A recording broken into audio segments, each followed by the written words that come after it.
Rachel from the car again, because something is really, really on fire for me right now, and I have to share this. Hopefully my phone won't overheat with this one.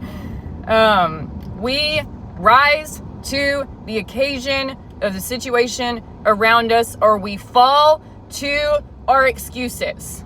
This is one of my favorite phrases and this is alive for me right now, because your capacity, your mental perceived capacity, the capacity that you believe you have on a day-to-day basis to handle the stress, to handle your life, to be able to tackle the things that you want to do your daily job, and then go home and work on your passion the rest of the time before you go to bed, to be able to do extra activity after you've done a slave labor job all day. And I'm not saying that that's what I do, but I'm just giving you an example here. Depends on the mental capacity that you have developed, and the resiliency that you have developed, and the state of your nervous system that you have crafted. Because if you don't develop the grit and the wherewithal to push through no matter what, and to not react to the littlest stressors in your life and the littlest things that can set you off, you will fall to your excuses and your perceived capacity every single time. Every time you will. And you might fail a lot more times than you succeed. And honestly, I strive for failure, because that means I'm growing. That means I'm doing better. I strive to be better every single day, even if it's 1%. If I treated, say, 50 people the day before, I'm trying to beat my personal best. Me, 5 years ago, didn't think I could do this. I said, no way I can treat 55 to 65 people a day. Well, I've done it. I've treated over 50. I'm at 55, 57, I believe, in one day by myself. Haven't fallen apart, haven't crumbled, have gone home with more renewed energy and more experience and more lessons than I had the day before. Don't let your personal vendetta and your personal beliefs outshine the opportunity that you have in front of you. Because a lot of the time we believe that we are entitled. I'll give you an example. I can't speak for all chiropractors out there. Chiropractors, take this with a grain of salt, and the ones that have been around for a while, you know. If you know, you know, right? And I really hope, honestly, that one of my mentors, my very first mentor, sees this one day and hears me say this, because I'm proud to say this right now. But we have an expectation, and a lot of people probably in jobs when they come out of school have this, right? You think that if you go to school and you get the degrees, and I've got 10 certifications. I've practically got a doctorate in nervous system right now, and pain science and things like that, because the amount of work that I put in for it. You're not entitled to anything. You're not entitled to that salary that you think you should make because you have a doctorate. You're not entitled to that, amount of money, or, working less because you have a degree. And I'm saying this from personal experience, because I probably came out of school, and I know I did, thinking that I should make a certain amount, and that, I didn't have to work this hard, and that, I didn't have to do this and this and this and this. Your beliefs are a set of subjective opinions. And I did steal that from a mentor. Thank you, Justin Rabinowitz, who told me that a long time ago. And that has stuck with me since then, because your belief is grounded based on your experience and your perception of the world around you and on what you think. It is subjective. It is an opinion.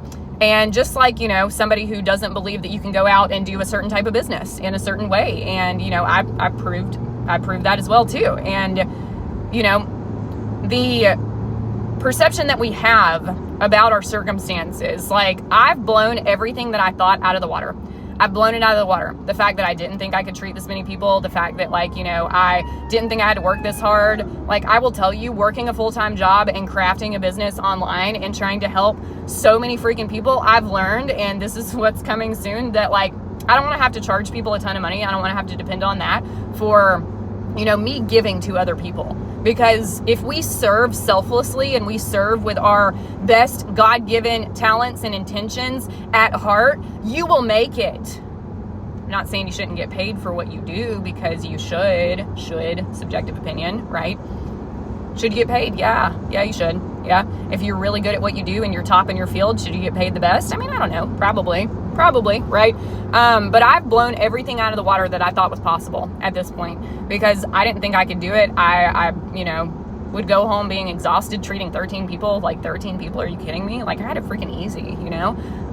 Because I did work in a high volume clinic before, and I did, you know, I was trying to build it. And I was comparing myself to doctors that had been doing it for 5, 10, and 30 years that have learned. So take it from me with my personal experience that the grit, like I said, and the wherewithal and everything that you've developed will either allow you to rise to your opportunities that you have in front of you, or fall to your personal excuses of what you think you're entitled to and what you think you should have. Newsflash, everybody out there who hasn't learned this yet, you're not entitled to anything that you don't work for. You're not, and that's a hard pill to swallow, man. And I'm saying this from personal experience. And the reason why I'm saying this is because the video that I posted earlier about, you know, your mental capacity being based on, like, your capacity is based on your mental perception that you have. And we think that we're using our maximum capacity on a day-to-day basis. Well, newsflash, most people are using 20 to 30% of their capacity that they actually have. You could go home and build that online business. You could go home and build that freedom. You could work more than you think you're working. I worked 14 days in a row when I had my practice and when I first started this job. Did I think I could do that? No. Was I exhausted? Yeah. Was I also driving an hour and 15 minutes to get to another location and an hour for one of the locations? Yes, I was. While taking care of a family, while taking care of a toddler, while catching up on bills and everything else, while still running a business in a place that wasn't exactly where I needed to be, dealing with that mental stress on myself, because we make it harder than it has to be. But I did it, and I proved to myself, and that was some of the time that I was treating some of the most people, because I proved to myself and I used it as an opportunity to learn my grit and my tenacity that I've got deep inside of me, that I learned, you know, probably almost at this point, like 7 years ago, doing 75 hard the first time. And you can think what you want about 75 hard. It was the greatest gift that I'd ever been given, was to find out the ability and the grit that I had inside. And I want that for you. I want that for you. So take this as a lesson from me, that your perception will cloud your judgment and cloud your capacity of what you're truly capable of.